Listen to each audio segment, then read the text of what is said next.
Generating over $100,000 in monthly recurring revenue at an average of a 500% ROAS for an e-commerce store might sound a bit out of tune, but I can assure you it is completely achievable. And this video is designed for me to show you exactly how I do it for one of my jewelry brand e-commerce clients. I'm going to take you behind the scenes and show you the Google ad strategy that I used to enable this client to scale to these numbers, as well as I'm going to share some of the things that this business has in line that helps Google Ads success like this become more achievable. So today, whether you're looking to improve your campaigns, gain insights on what others are doing today to drive results, or if you're even just starting running your own ads to your own e-commerce business, then this breakdown is for you. Okay, so the first thing I want to do is show you guys that I'm not absolutely full of crap. So I'm just going to go ahead and just start right when we started, which is about September 11th. So I'm going to show you September, a little lower. Let's go to October.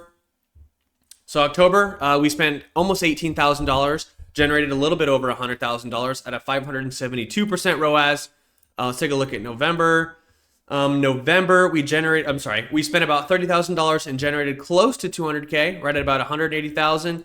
December, a big push for us, due to the holidays, $50,000 spent, $286,000 generated. And then we are having a little bit of trouble right after Christmas, but that's normal for lower ticket e-commerce to slow down a little bit right after Christmas, but still 275% ROAS, spent 25K this month so far and generated a little bit over 66,000. Starting with the Google ads, we have two shopping performance max campaigns.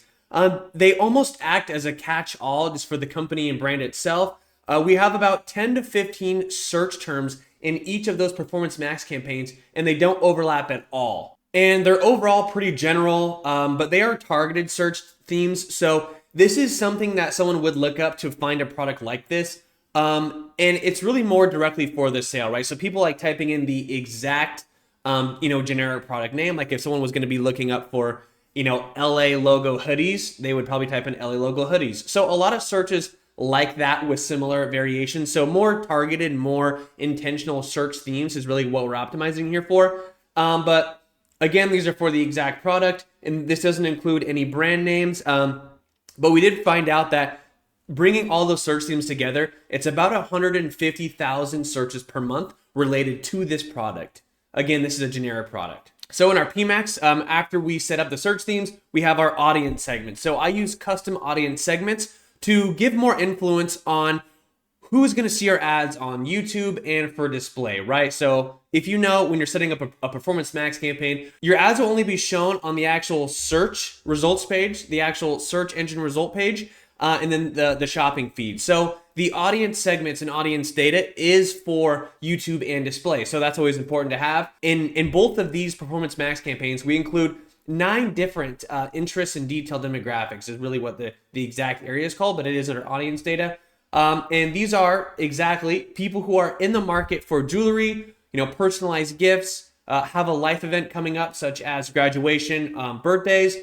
We have custom interests that include seasonal gift buyers, users visiting any of the 10 competitor websites that we listed in there, people who have interest and purchase behavior for jewelry and fashion accessories, high intent search segments like jewelry gifts and more that fit our exact product, and then another competitor based segment that targets people who are interested in other companies that sell jewelry. So it's a little bit different than the competitor segment that targets people who visited these competitor websites, but this is people who are just overall interested in these competitor websites, if that makes sense. But they are two different interests. So originally we did start with one performance max campaign, and once we were spending about $1,000 a day on the first original performance max, we wanted to branch off by making a second PMax with its own search themes, just to test out different searches and areas of the market while we continue to scale the original PMax.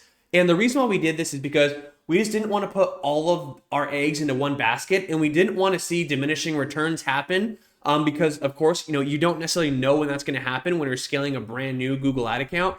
So if we would have had all of our money and we just kept continuing just to scale this original PMax campaign, if we would have hit diminishing returns, it would have taken us some time for a brand new, campaign to go through the learning phase and start spending. And let's say that this new campaign doesn't do as well as the original, so now our results are really skewed. So we just wanted to have more control because, when you go from spending nothing to spending about $1,000 a day within the first month, it was really hard for us to be able to predict, okay, so when is this high ROAS going to stop? So we wanted to have a backup, and then this backup worked. And it's not necessarily a backup, but it's mainly a secondary. So we're spending about 2/3 of the amount on the second campaign than we are the original, and we are testing again all new search themes, and we're kind of using this as a benchmark. So we are testing other asset groups as well. And then after spending a total of $2,000 a day between these two Performance Max campaigns, we started a standard shopping with just our top 5 pieces of jewelry. So no smaller add-ons or accessories, but we wanted to show, the real core item that we're selling, because it is modular. And the reason why we did this on top of already having,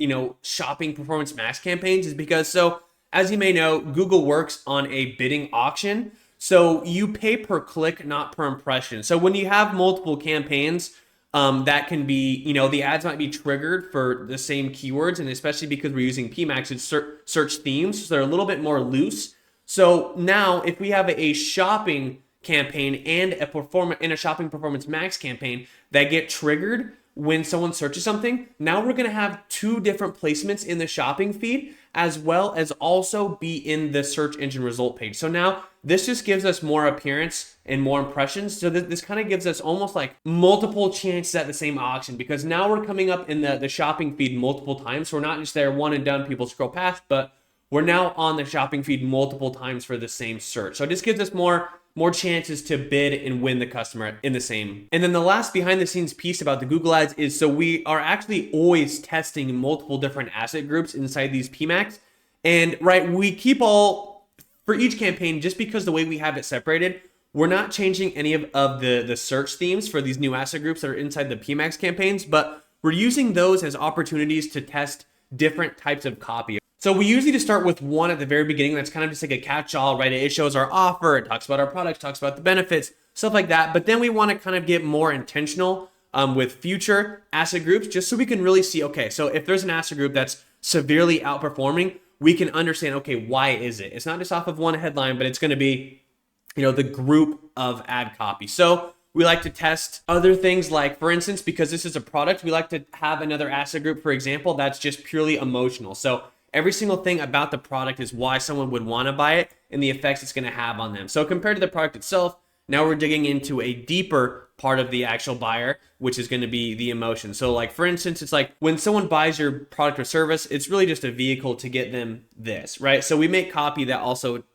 feeds into that. So again, just showing you that we're always testing multiple different asset groups, and those asset groups have copy in them that serve a different purpose. So we can really lock in on what our ideal customer is buying off of, what's making them buy. All right, so now part 2 of this video is getting into, what the business has set up and how they're running their e-commerce business that is giving us a higher chance of being successful long-term running their Google ads. So the first thing is that they always have a sale, right? Whether that sale is honestly manufactured or not, since the very start, they had a price slash and then they had a better price always under it. So constantly they're at a 60% sale all the time. So not only does that help us with, just headlines and everything else, but when people get to the page, it just helps conversion. People like seeing that stuff. It's just a psychological thing, as you know. Another sale they have going, or I guess another offer, is that they have a buy 2, get 1 free always. So that increases their average order value. Having an average order value above $50 is key, especially for just, lower ticket e-commerce in general. Otherwise, it's just a lot harder to sell online profitably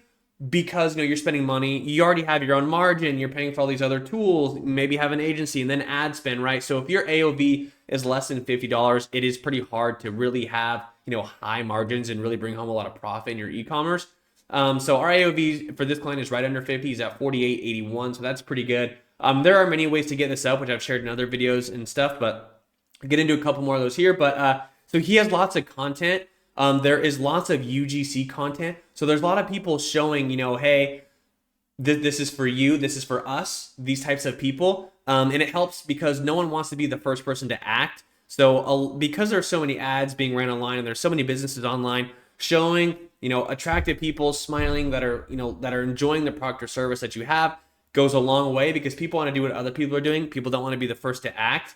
Another thing that kind of related to this too is that their site is covered in social proof, which is basically, the UGC, but a lot of reviews, and the the content and the social proof on his site that you can see, it strategically conveys the message because all of it aligns with the target demographics. If 20-something-year-old blonde girls were buying this, for the most part, the people on his site are going to be, 20-year-old blonde girls that have the star reviews that are saved and shown, and like, women in UGC content that are, wearing the pieces of jewelry and right that are displaying it. They are of those demographics because it gives out the message that, hey, this product is for us. This is what we buy. Okay.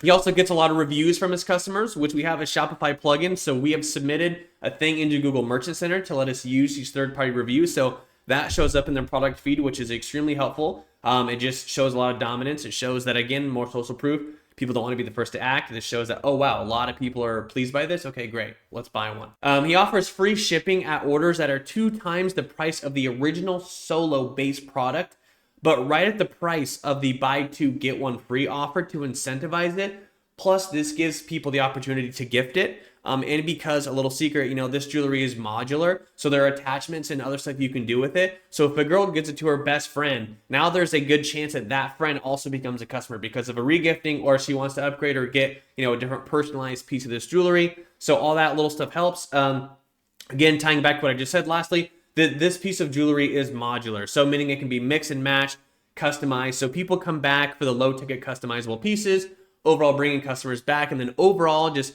getting more of a lifetime value out of your customers. So it's not just like a one and done, but I would say maybe probably about 30% of customers or 50% of customers come back. And even if they spend another 10, 20, 30 bucks, that's the one that you already got. And then they know that they need your product, your branded ones, to be able to, add to the jewelry that they have to go to you. So it's a really good way to kind of corner the market and just make sure that you're getting more in repeat purchases from the same people that you've already bought before. So when they come back again, there's no advertising margin taken from there. So it works out really good. All this combined, this is what's helped this e-commerce business crush it. All these things combined, a Google Ads expert in tune with an e-commerce business that is set up for growth, and someone who's not just a rookie spending a low amount, but someone who really knows what they're doing. Both those things combined is really what's helped this e-commerce business get to where it is. So I know this was a lot. I know I go fast. I know I don't really show a lot. So if you have any questions below, just let me know in the comments.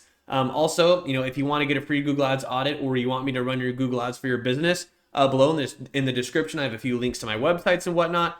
I hope I was able to provide great value in this video, and I will see you guys in the next one. Thank you again.